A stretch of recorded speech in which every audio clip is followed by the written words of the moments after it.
Guten Tag to all the urbanists tuning out there around the world. We are at one of the most famous beer halls in the entire city of Munich. This is the Hofbräuhaus right here in the beautiful city of Munich, the Bavarian capital, and it is legendary. So many stories have taken place here, both dark and light. I'm Ariel, this is Urbanist, and right now I'm drinking a huge liter beer of Hofbräuhaus. Welcome everyone. Let me know where you're watching from. I'm so excited to show you an experience of drinking some beer at this legendary beer hall. There's also a beer garden because there's a massive courtyard. After I have my drink and my food, I will show you a little bit more around this beer hall. But I'm going to tell you the history of this place. So, as they say in Germany, Prost. This beer stein is bigger than my head. I mean, this is not a stein, this is a glass. But look how huge it is. A liter beer. So this is the original beer. They have a few choices. I'm going to show you the menu. And this dates back to 1589 to the Bavarian kings.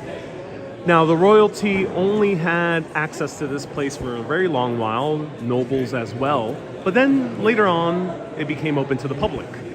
However, it became a very notorious place in the 1920s. Let me know if you know what transpired here since 1920, and then later on for nearly 24 years.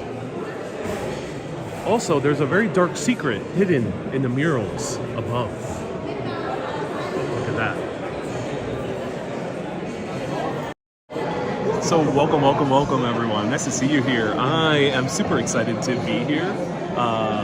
I came early because I came here at night, my first night in Munich. I'm traveling with my family, so I came with them over here, packed to the brim. We luckily found seats, but it is generally super packed. I see a combination of a whole bunch of tourists, but there's also locals that hang out here. So it's a very famous place, and even on a Tuesday night, there was barely any space. But here I came in early.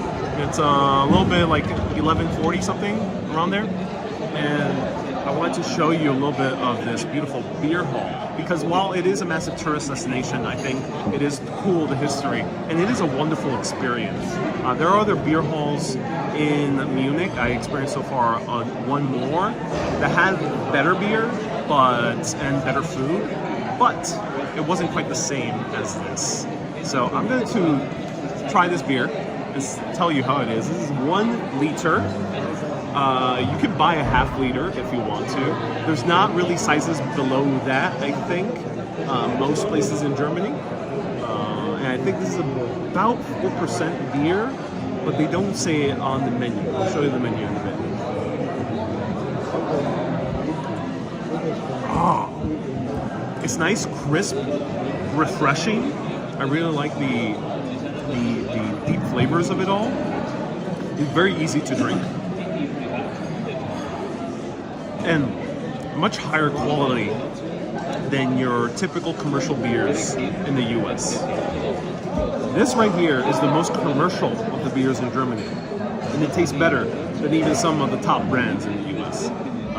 So I'm really impressed by Germany. Because Germany actually has purity laws when it comes to its beer. It's the, I'm gonna probably butcher this, the Reinheitsgebot, which is the German purity laws. It was established in 1516, and it was meant to only have 3 main ingredients for beer, which is barley, water, and malt. And then later on they added yeast as well. And malts you get from the barley. So barley, hops, and water. Malt comes from the barley. And then later on they added yeast. To this day, these laws are still in place, meaning that anything that has any other ingredient, maybe grapefruit, maybe cherry, maybe sometimes coffee that they add in certain beers, for example in Belgium, they cannot be called beer here. They have to be called something else. If you have a stout, it's a stout, it's not a beer. So that's how pure these laws are. However, they had to make exceptions when they import beer. And it's a bit tricky because the European Union forced Germany to change its laws a little bit because there's companies from France and companies from Italy and companies from the UK that used to be part of the EU that would have other ingredients that in Germany you couldn't call beer. So these companies used to have to change their entire packaging and remove the beer name in order to sell in Germany, and they wouldn't generally. The EU sued Germany and they won, and so some companies can actually put the beer name here. Let me show you around. So we actually have the women selling pretzels around. There's beautiful murals. The place is huge. It's packed. Lots of people. Music is about to begin very soon. So it's gonna be a fun blast. You can order various things. You can order various things right over here, which is nice. And then I think the group in front of me is from Japan, and here is the menu. The menu is gorgeous. Look at this. Wow. So a beautiful menu. They have a wide selection. You can get the menu either in German or in English. English is very proficient here in Germany. Dare I say, sometimes even more proficient than even English speakers in terms of proper grammar.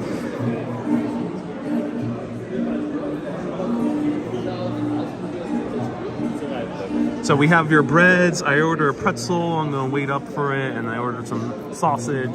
See how it is. Last time I came here, I tried the roast pork, which was very nice. I also had the sweet potato salad as well. And then here they have the beer list, and $10.40 for this liter beer. That is inexpensive compared to New York City, but pretty much in line with prices in Europe. And then they have the dark version. So they have two main versions. And then they have like a wheat beer. They have a non-alcoholic one. So if you don't want to partake in alcohol, you can get the non-alcoholic.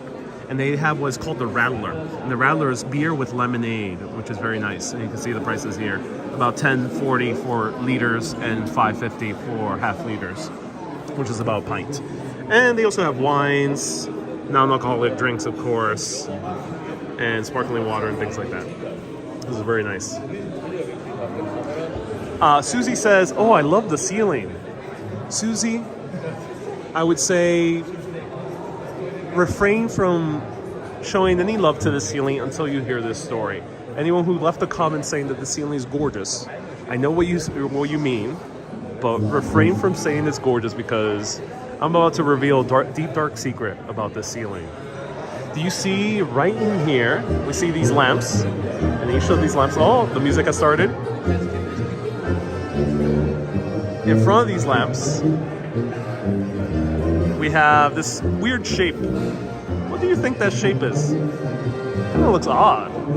Is it some type of abstract design? I mean, we have a lot of classical imagery all around, but yet we have this kind of abstract, geometric, flowy kind of thing. It's a bit weird.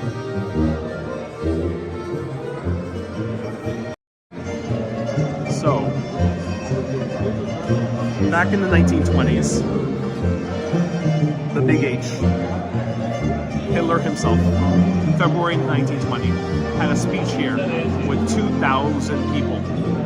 He declared the main principles, I think it was 24 points, of his party, the National Socialists, short for Nazis.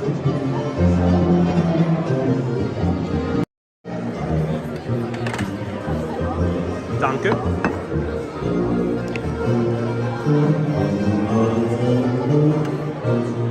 And the pretzel. One second. Okay, thank you. Oh, there we go. Okay. Sorry about that. All right. So right here we have sausage and we have pretzels hidden below the ketchup and the mustard.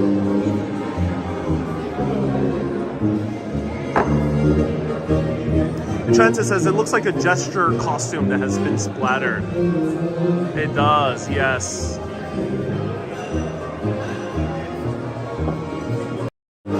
So then later, a year later, around July, 1921, Adolf Hitler, Austrian man that served in World War One and was very angry at the direction that Germany was going after he said that the other European powers, and the US included, were ravaging the German economy. That's up to debate, at least in modern day, but that was his perception. 1921, he was elected Führer here for the National Socialist Party, the Nazis. The thing is, every year after that, after he was arrested, he had a huge revolution, the Beer Putsch Hall, which was a massive revolution where he tried to incite uprising. That did not work out. He was arrested for a few years, wrote his famous book, My Struggle. And then, when he came back here, came into power, and every single year they had an anniversary of their party here. Everything above was donned in their symbols. Those symbols were not entirely erased.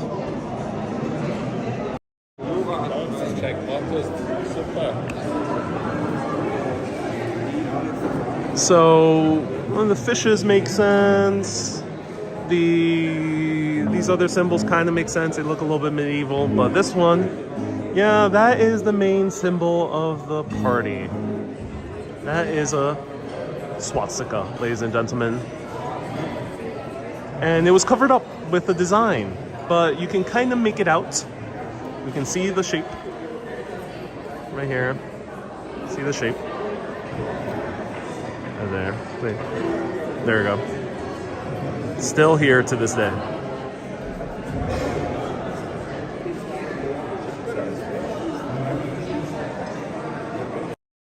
Now this is a multi-level complex, so the main meetings for that party were upstairs.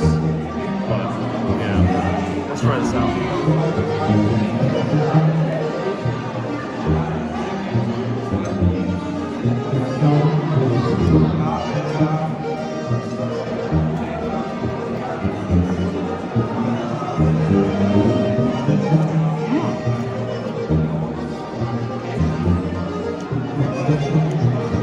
Good, nice crystals, salt crystals on it, a little crunch.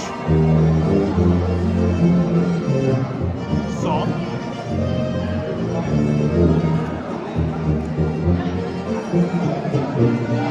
Pretty stand out.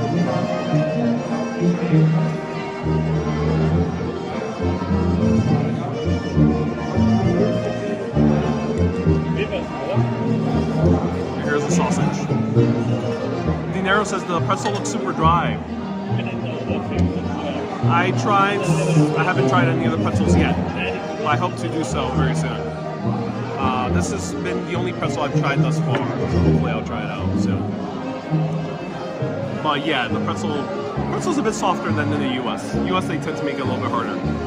Here is some potato salad with some sausage.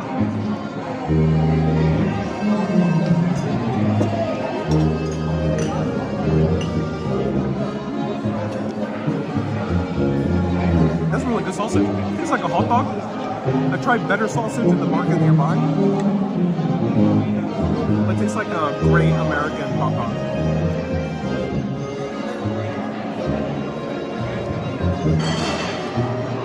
Not my favorite. I like the more juicy, snappier hot dogs. Sausages, I mean. This reminds me too much of an American hot dog. But the potato salad is good.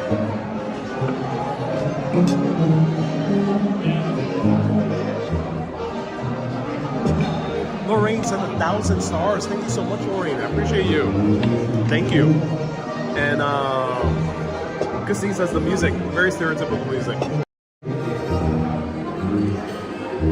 And then I will get red here because this beer, I love it, but unfortunately German beer has given me a little bit of an allergy. I'm not sure why. I read that beer is made with histamine, and some beers have more histamine than others, which is a component that causes allergies. So unfortunately German beer has made me way too red compared to English beers.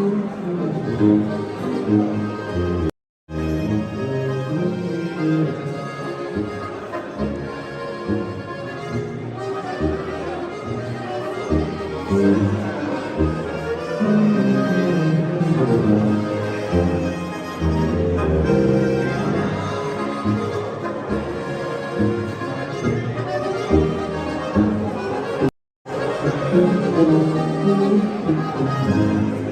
says, how many have you had?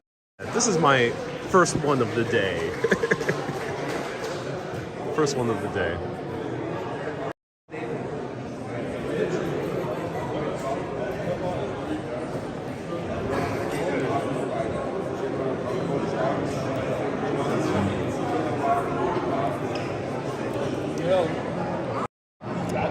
It's 12 and the drinking has already begun.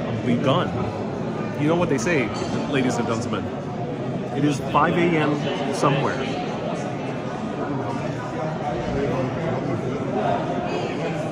Is it 5 p.m.? No, it's 5 a.m. somewhere. Hey, Lorraine says you're welcome. Thank you so much. Hello, Alexis. Nice to see you here. Hello, Urban Lady. Urban Lady says you're living my dream life. I'm glad I am. I'm glad I can share it on video. I'm gonna have a little bit more beer, a little bit more food. So let's stick around sitting down here for about 10 more minutes. And I'll show you a little bit more around the beer hall, which is a very nice area. Mylene says it's 5 p.m. No. I think it's 5 a.m. It's 5 a.m. somewhere. Hey, Kay left a 24 euro super chat. Wow, Kay, thank you so much. Kay is sponsoring this meal along with Lorraine. Thank you so much, Lorraine and Kay. Lorraine from Australia and Kay from Ireland. Thank you so much for sponsoring this beer and meal. That pretty much covers the meal today. Thank you so much. Mark says, sure, 5 a.m. here. Oh my God, those shorts that they wear is crazy. Yeah, the women are donned in their costumes. Waitresses.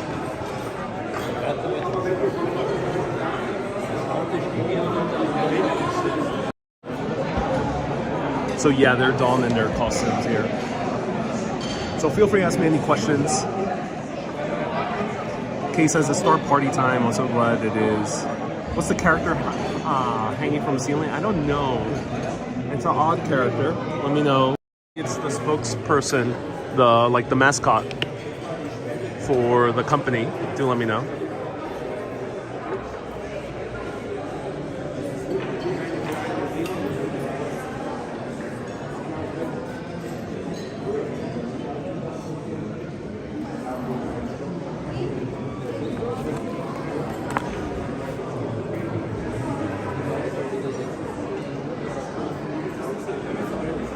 Wendy says, how many sausages?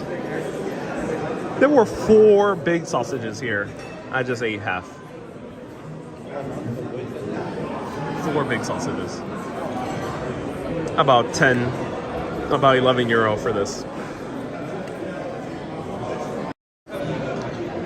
So now it's getting packed. Now the hordes of tourists have come in. Tourists have stormed the building now.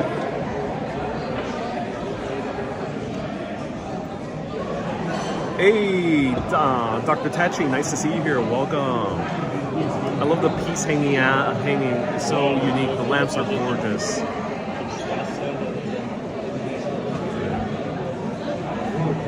And we have 2 German towns here in Texas, Fredericksburg and New Braunfels. Oh, that's amazing. Mylene. Yeah, so that's the reason we actually have hot dogs and pretzels as well. People are attempting to sit right in front of me, so I'm gonna claim my space a little bit more. Put my jacket.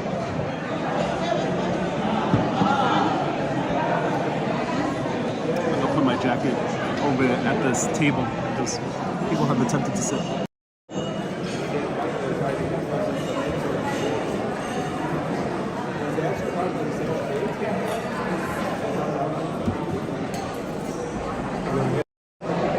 What? I am, yeah. Very good food. Yeah.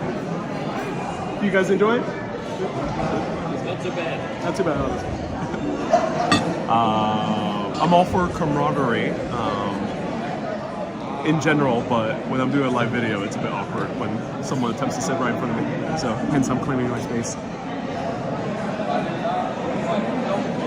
Ron says, yeah, I'm getting red. Yeah, the beer here gets me a little bit more allergic than normal. So back in 1937, a very famous American figure visited this beer hall as well. That man, actually, I would love for people to make a guess. Some people might know this story, but it's a great American figure. Probably one of the more famous Americans who have ever lived. Have come right here.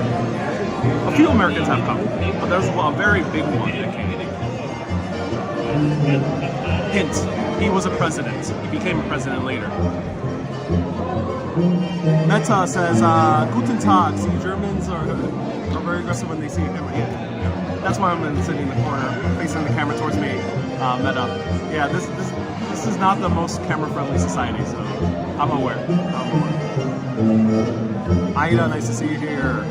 When I was in Munich, I stayed in the hotel right next to the Hofbräuhaus, the Platz. Ida says, welcome to Europe, spring and summer are back. Will remind to see the last videos. I'm glad. And when I was in, Christine also stayed in Munich. Christine, do let me know what German area you're from. Very curious. Babak says, how to look at Dalmar, which is the delicatessen of the Royals, or at least what used to be the Royals back in the day. Yes, I went to a Dalmar, beautiful place. Here it's going to be a bit tougher filming a lot of indoor locations, but since it's so touristy, I think it's a little bit okay. But Germany, unfortunately, has some of the strictest camera privacy laws in the entire world, at least the entire Western world so far that I know of. So it's not quite the easiest place to film publicly. Klaas says 1937, was it Eisenhower? No, Eisenhower probably would not have come here, him being in the military. But a man who wasn't in the military did come here by the name of John F. Kennedy. Young John F. Kennedy came here first went through Italy, Venice, Rome, Milan. He actually was witnessing the uprising of Mussolini in Italy. I'm not entirely sure why he hit up Italy first during that time. It was a time of upheaval in Italy. But his stop after Italy ended up becoming Germany. Ended up coming here to the Bavarian capital, Bavaria. He was also very well aware that the National Socialist Party was taking over the country and came to this beer hall. Probably had a huge, massive liter beer. And while we know that he definitely came to this beer hall, there is a legend of what happened here when he came. Now, John F. Kennedy was known to be a little bit of a troublemaker, definitely a playboy. He had an affair with a woman that actually knew Hitler himself. Well, aside from that, when he came here, he started hanging out with the SS, a member of the SS. And this man told him jokingly, just like laughing, they're all in drunken merriment. This is a legend. He was here, but this part is a legend. Drunken merriment, the SS member was laughing, saying, hey, you enjoyed these huge clay mugs? Because at the time, they were seeing people drinking from the signs, as opposed to just glasses. Which I assume later on tonight, the locals that usually sell a little bit further down drink from the huge clay mugs. And Kennedy was like, yeah, I would love one of those. It would be a great souvenir. And the SS guy is like, yeah, you can take it. Like, everyone takes it. Go ahead, take it. The guy was laughing, probably said something in German. And John F. Kennedy took the guy's word for it, took the clay mug, started trying to walk out, continue on with his night. He was traveling with a friend, and he got caught. And probably kicked out, according to legend. But there are photos of his trip all around Europe. Apparently, he wrote in the diary while I was reading at the National Archives. A guy's taking a photo of me. At the National Archives, apparently what he wrote in the diary saying that he he found it very weird, the intense fascination and intense fervor that people had for the Führer at that time. He did not like that. He thought it was a bit weird. So he did not like Germany too much. After that, he ended up going over to the UK, having fun probably in London. But yep, John F. Kennedy sat here. I'm not sure where he sat. Maybe his graffiti's still on one of these tables. Who knows? I wonder if that story with the SS member is actually true, though. It would be fascinating if it was. So cheers. So you can see that John F. Kennedy was a worldly man, at least visiting the enemies that would become later the enemies. This was just 1 year before the war began. Susie says, oh, the 1930s. Yeah, just 1 year before conflict began en masse in Europe and then later Asia. And then the US would join the war much later.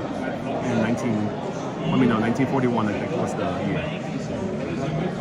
Susie says, this was while he was a president? No, 1937, August. So, well before he was president. He was very young, very young. I think early 20s, very, very young. You can go to the National Archives, search National Archive John F. Kennedy Europe, and you'll find the photos. He took a lot of photos.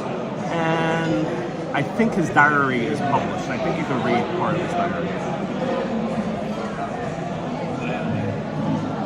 Stoner says it would be so cool to drink from a clay mug. Yeah, I agree. Another gigantic group of tourists right next to me. And lively music. It is. Darlene, nice to see you here. Wendy says, looking good, the beard's nearly back. Indeed. I can't shave, because that would be dangerous in this part of the world. Can't shave just this part. Can't shave. Don't want to get any associations.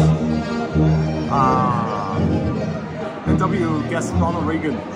Probably not, but I bet he was a famous actor. I bet later on he probably visited this part of the world at some point. August 1937, maybe he was drinking on my birthday, so Jenny.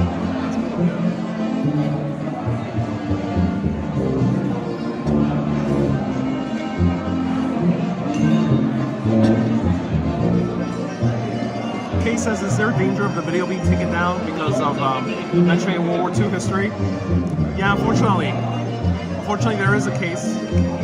On YouTube, I think they're being a little bit lighter on that and not being as harsh as they were a year or two ago. So I've seen a little bit more World War II history channels. So I feel a bit more okay that I could talk about this history on a live video. On a short video, I'm not taking the risk. So I'm going to use euphemisms when talking about the history of this place on a short video. Excuse me. Oh, check. Yeah, thank you.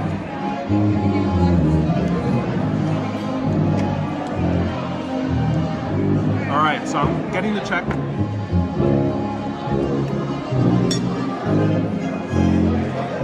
So I'm going to show you more around of this beautiful place. I'm going to show you the views of the music.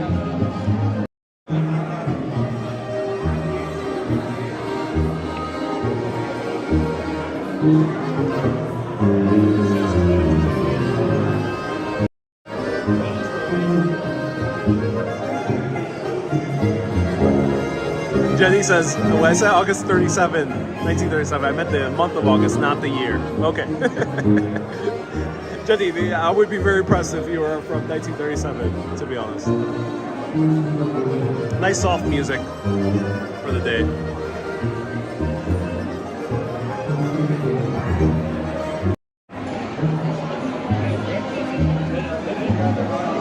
Tuba is such a fascinating instrument, says Susie.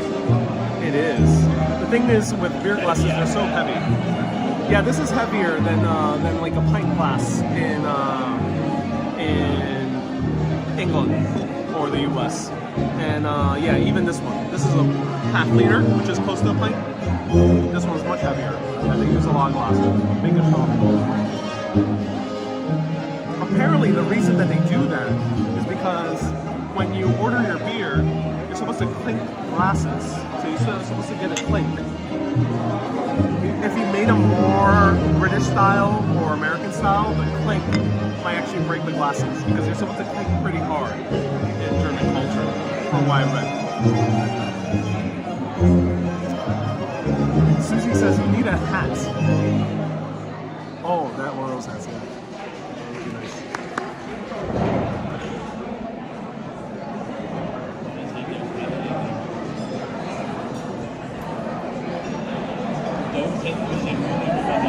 Winter says from Germany. There's other YouTubers living in the U.S. Thank you.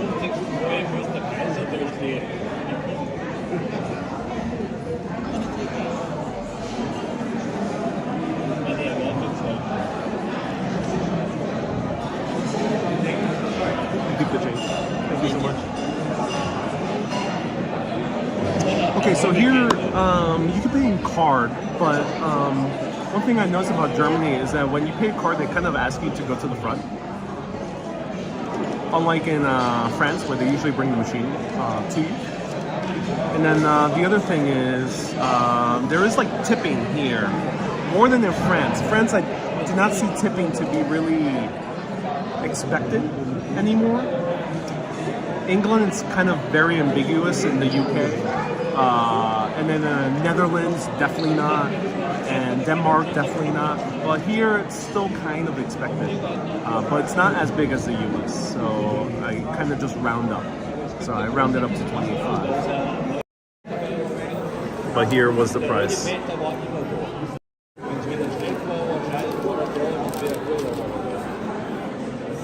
$23.80.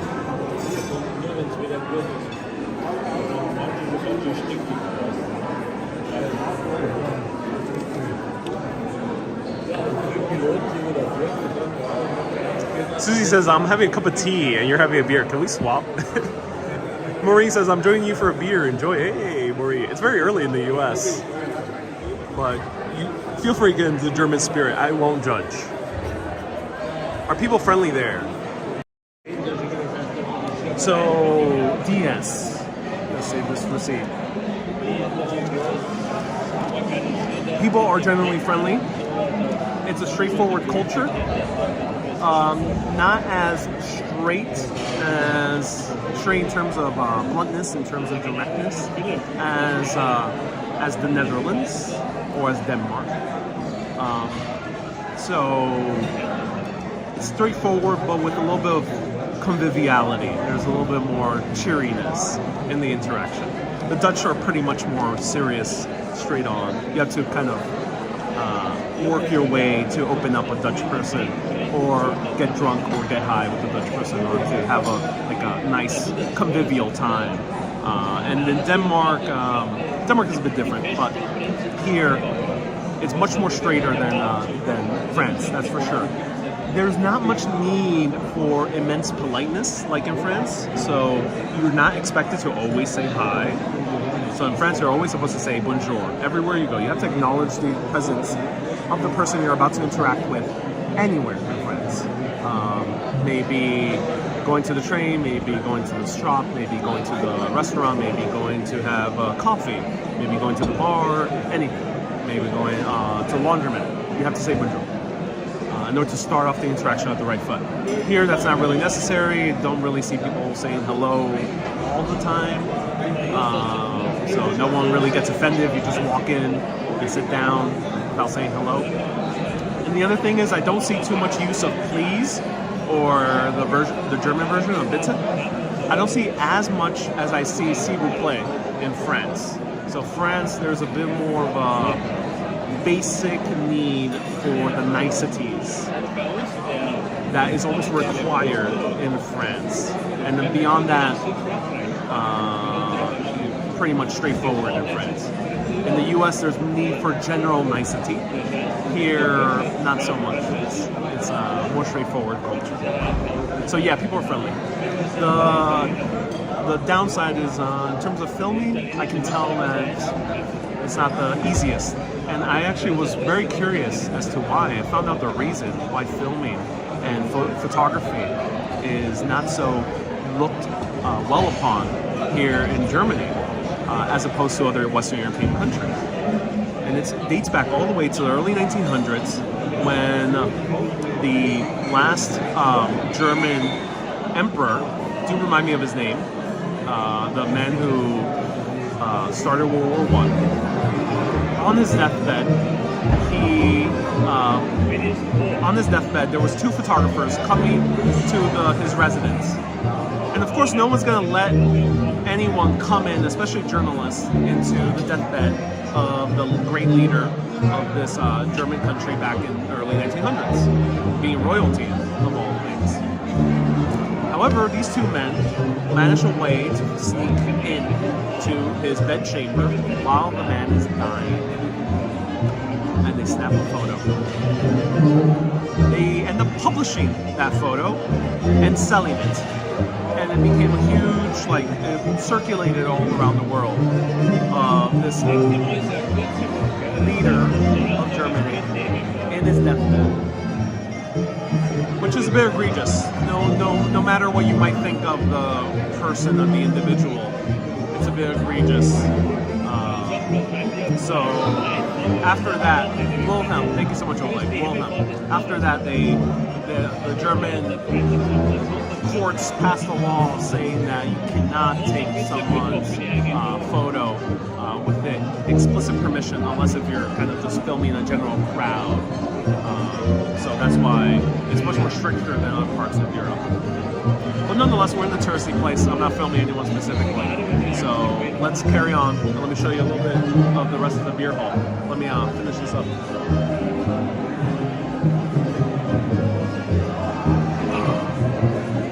Chaser with water.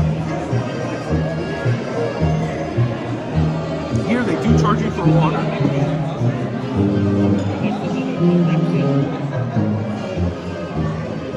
Now I gotta have one more bite of this potato salad. Potato salads here are really good. Potatoes in general are really good.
Danke.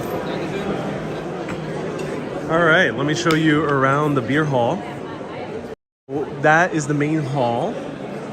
We'll exit through there in a little bit, but let me show you the beer steins.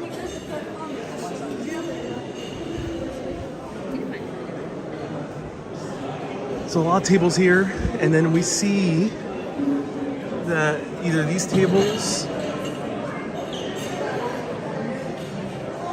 some of them you can sit on them, and then there's the gift shop right behind me. Pro tip, if you're in Munich, it could be a little bit tough to find a public restroom because there's not that many like casual cafes or bars that you can just walk in. So here, there's a pretty big bathroom. You can just walk in. It's free. And it's here in the back. Beautiful stained glass right here. All the glasses.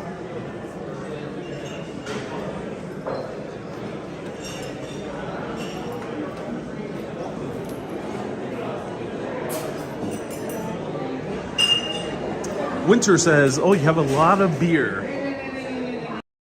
So the thing is, people think a liter of beer is massive. Liter of beer is almost like just 2 pints, which is a rather like normal night of drinking for many Americans or Brits or French, you know, a lot of parts of the world. 2 pints is fairly normal. So yeah, it's not that much beer. Especially since it's not as strong as like Belgian beer. If you have 2 Belgian pints, then you'll be hammered. So here we have the famous clay mugs. One of them that, according to legend, John F. Kennedy tried to steal. At the trickery, at the mischievousness of that SS officer. But here we see that they're under lock and key. They're called steins. They're for the locals that come here all the time. Now the reason why they actually have a cover, you can see the cover right here, is because you're supposed to cover it from bees or falling flies. Flies would just do a suicide kamikaze mission into your beer, or bees would try to actively drink and get drunk from your beer. One of those two. They tried to prevent that because when it's hot and very humid here in Munich, you want to avoid all those insects. And then some of them appear to be pretty old, though I can't tell for sure if they are. Because this one says 1811, and I can't tell for sure.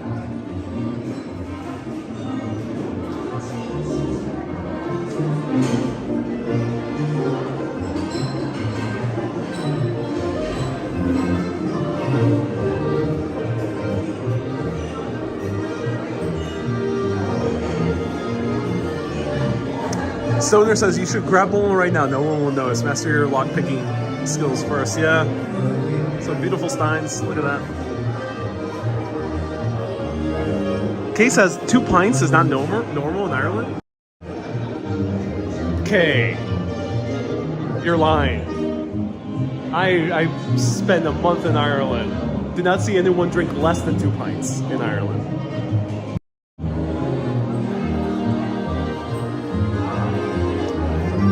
Michael says, please go to the clarinet concert. I'll pass by it one more time.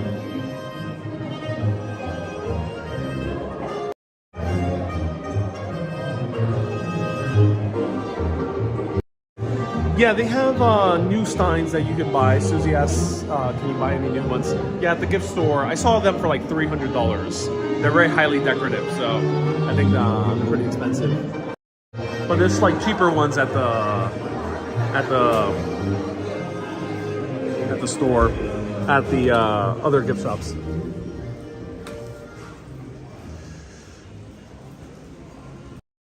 So it's a rainy, ugly day today, but that's why now I'm not shocked that Munich is very green.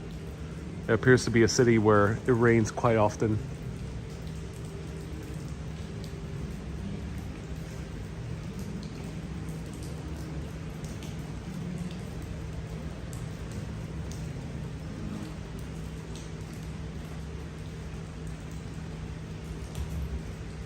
Beautiful. Love the architecture. So this is what you would call a beer garden, ladies and gentlemen, right here.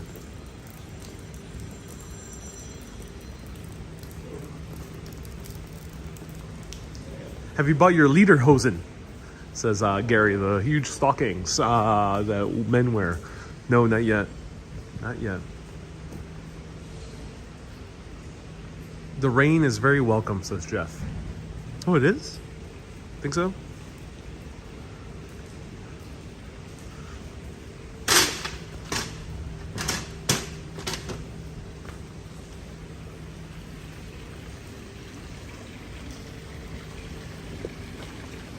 Beautiful stonework right over here.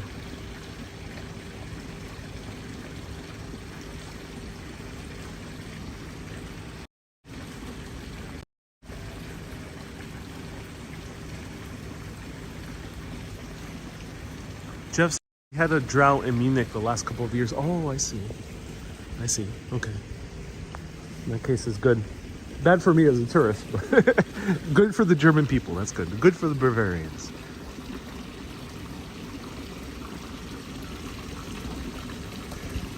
Stoner says it's a beer garden. So do they grow beer from the beer tree here? Yeah, beer is homegrown. No, beer isn't brewed here. I don't think so. I don't see a brewery here in this complex. But this is very common all throughout parts of Bavaria specifically, but I think other parts of Germany as well, and many other parts of Central Europe.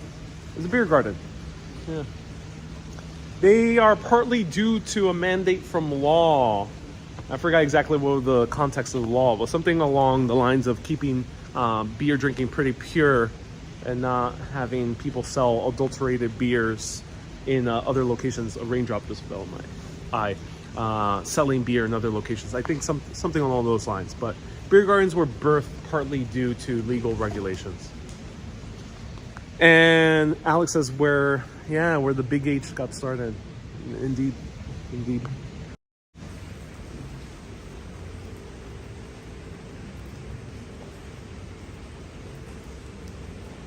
Michael says, wow, that rain is great white noise. Yeah.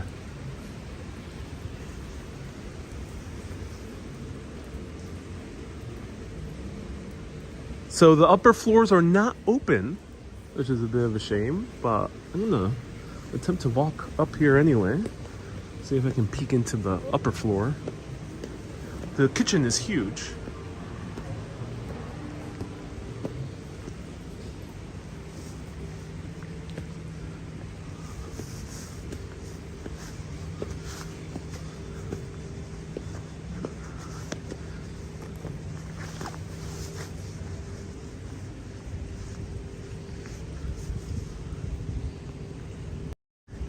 Here we have one of Bob's German friends.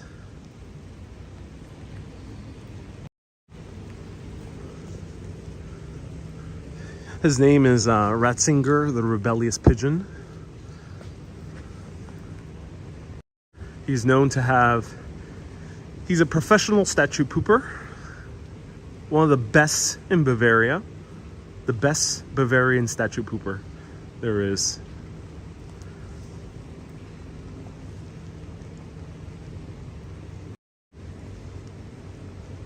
Hey, Stoner says, breaking the law. I don't think so. They didn't say, I don't think it said do not pass. They just said that they're doing repairs.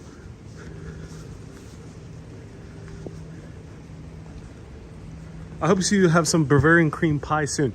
I had earlier yesterday, and it was really good. Wow, gorgeous architecture here.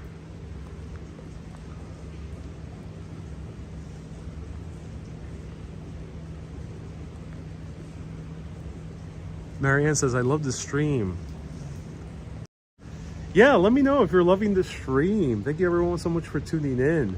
And if anyone drinks a lot of beer, let me know. What makes the beer here in Germany make me go way more red than beers generally in England? I would have to have like 3 or 4 in England to start getting as red as I am. So if anyone is a really big beer expert, I'm really curious. I couldn't find a straight answer online.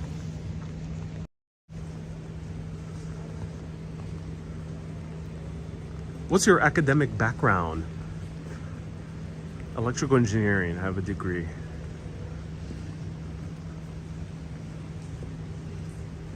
I love the architecture. More bathrooms up here. And yeah, the beer hall's closed. Let's see if we can actually, there's a way I can take a peek. So there's a, on the upper floor, there's another beer hall. And that's where the big ends had their meetings. Yeah, here we can take a small peek.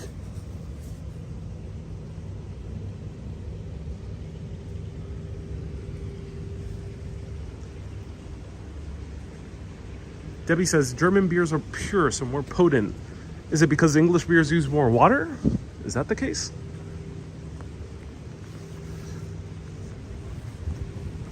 In some American beers? Mr. Ramos says, I love the stream watching from Los Angeles. Oh, thank you so much for tuning in.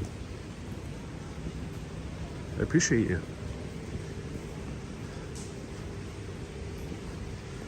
Darlene says, you can be your son today. Oh, thank you.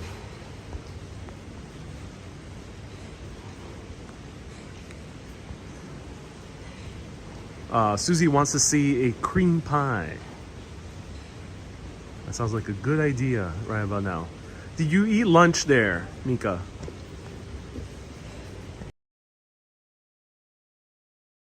Enjoy it. So, yeah.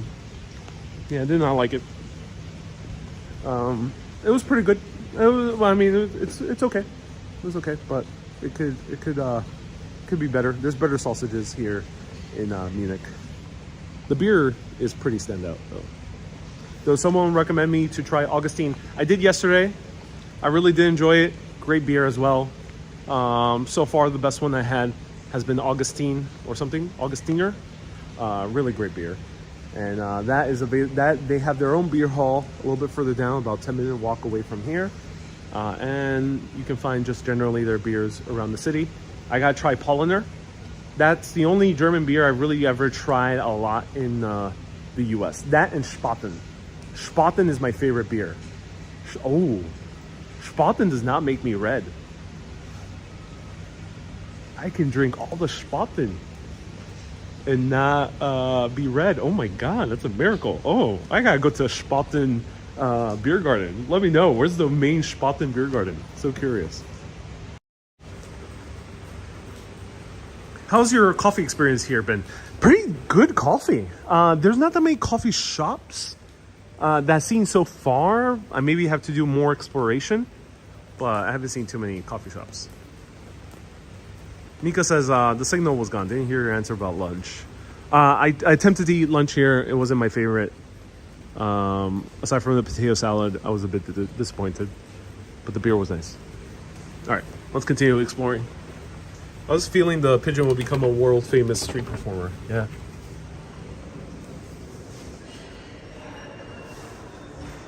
Some more tables. Jeff says Spaten was founded 1372. Yeah. Ah, look at all these beer steins. Ooh, here we have more decorated ones.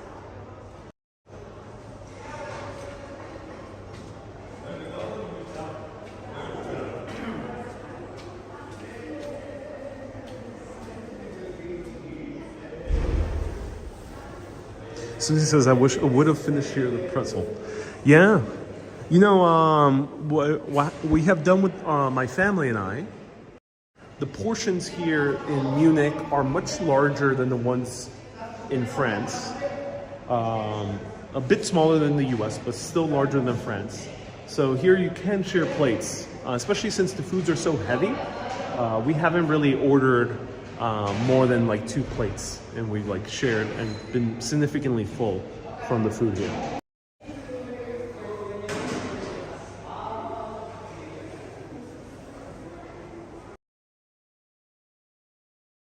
Meister is from Munich, but it might be from, I think it's from a different part of Germany.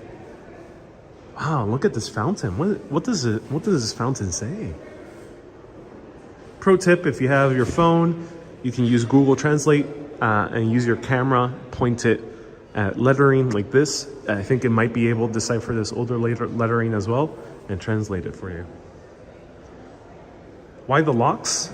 These are private steins. These are for individuals, longtime locals. Oh my God. I haven't seen these in years. Wow. Ladies and gentlemen, this is a relic of times past. Back a long, long time ago, when individuals all around the world would partake in a ritual called smoking. They would puff, puff, puff away on nicotine cigarettes, getting energized by the beautiful, sweet air of nicotine. And if they were in a pinch, they would buy from machines like these. Susie, this is not a jukebox. This is a cigarette dispenser. We have Lucky Strike, we have Pall Mall, we have LMB, we have Camel, we have great American brands. There's Spirit, another great American brand. Marlboro, and some other brands. Wow, a blast from the past. How much are they? €8, oh my God. How much is American Spirit? €8 American Spirit. Wow. Oh wow, that is crazy. I'm just amazed. By the time these disappeared, though, I was not of age. I don't really partake in cigarettes, but it is quite a nostalgic thing, so it's nice to see.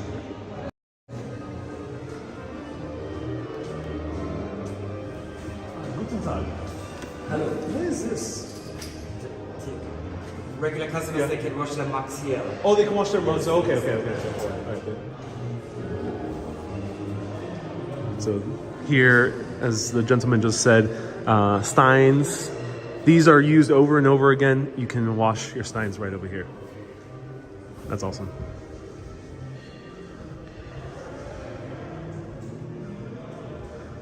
You have to clean your beer keg so you can enjoy the beer, says Mika. Oh, thank you so much for translating.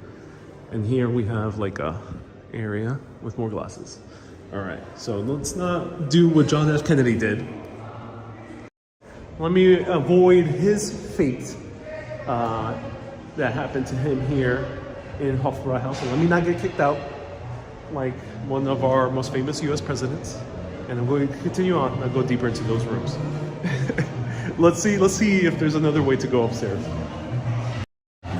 Here's the huge kitchen. Look at that. Massive. Look at all the foods.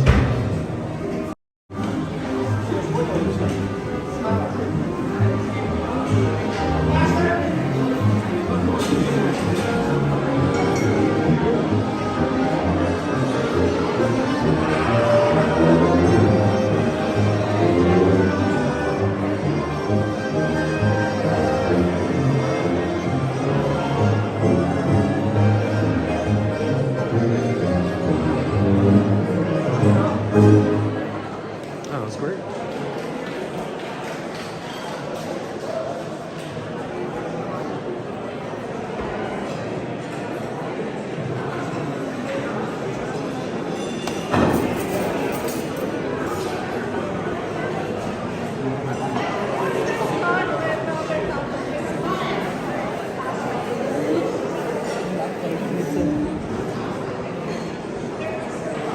So one more time, the beautiful beer hall.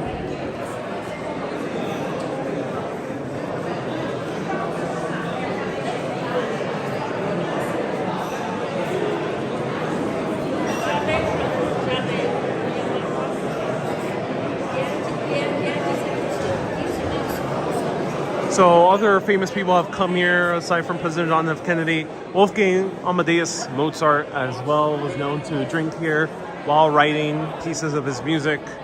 And Thomas Wolfe, famous writer, literary from the US. Or I think he was originally from Ireland maybe. And then many other people have come here.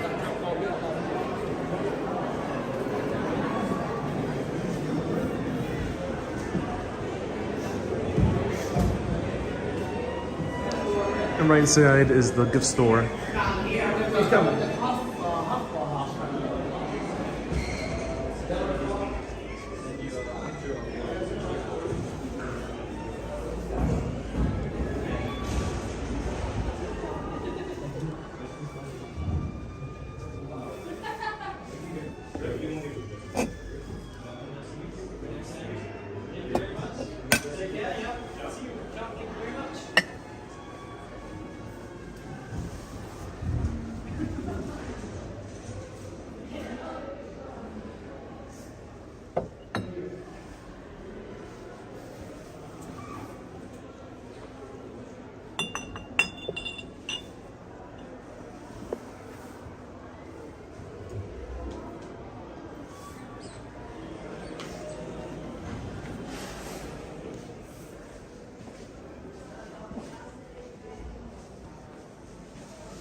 So here are the hours.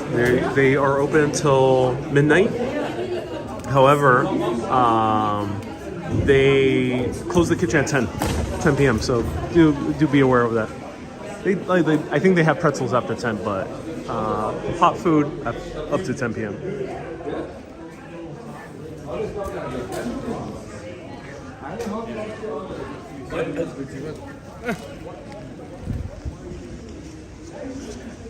Okay, so that was a lot of fun, ladies and gentlemen. I hope you enjoyed this adventure through Hofbräuhaus.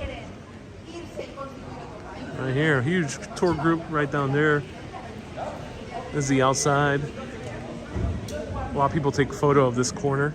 So let me show it to you.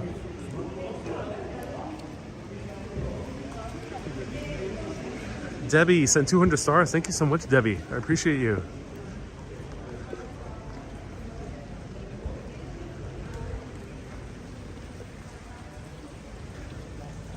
Stoner says, what if JFK faked his death and he lived the rest of his days in Munich? Who knows? Who knows, Stoner?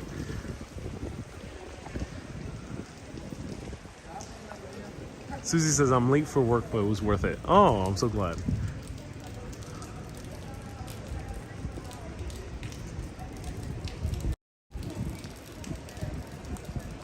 Debbie says, your German pronunciation is slowly getting better. Bitte.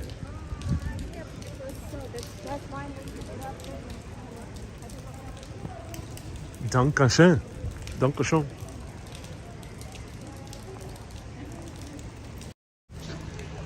Okay, everyone. I hope you enjoyed this. That was Adventure through Hofbräuhaus, which is the German beer hall / beer garden here in Munich, the most famous one, the most touristy one by far. And definitely, I think the most interesting one, if you are a tourist, go to this one first because you'll have a blast. And then the other ones, like Augustiner, have a little bit better food and a little bit better beer if you want to really have a more culinary experience. So I hope you enjoyed it. Isabel says that was fun. Oh, I'm so glad you think so. And you'll see more videos from the beautiful country of Germany. I'll be here for a few more days. So have a great day, everyone. Keep being awesome and always keep on exploring. And let me know, how do I say bye in German right now? How do I say bye in German? Winter says, will you be visiting other places? Maybe, stay tuned. Oh, there is a change of schedule. Actually, before I go, change of schedule. I'll be going live tomorrow at a random time because I'm doing a day trip. And this one I cannot plan a live ahead of time. And then on Saturday and Sunday, I'll be doing lives at 5 p.m. I will confirm for all of, actually, maybe I do at 3 or 2. I might be doing that at 2 p.m. At 2 p.m., I will confirm with all of you very soon. Stay tuned for the confirmation on Instagram, Urbanist Live, on Facebook, Urbanist Live, and on YouTube, Urbanist Exploring Cities. You'll get a confirmation of when I'm going live. I'm changing my schedule just slightly. Everyone, thank you so much for tuning in. Keep being awesome, and always keep on exploring. As the Germans say, tschüss, tschüss, everyone.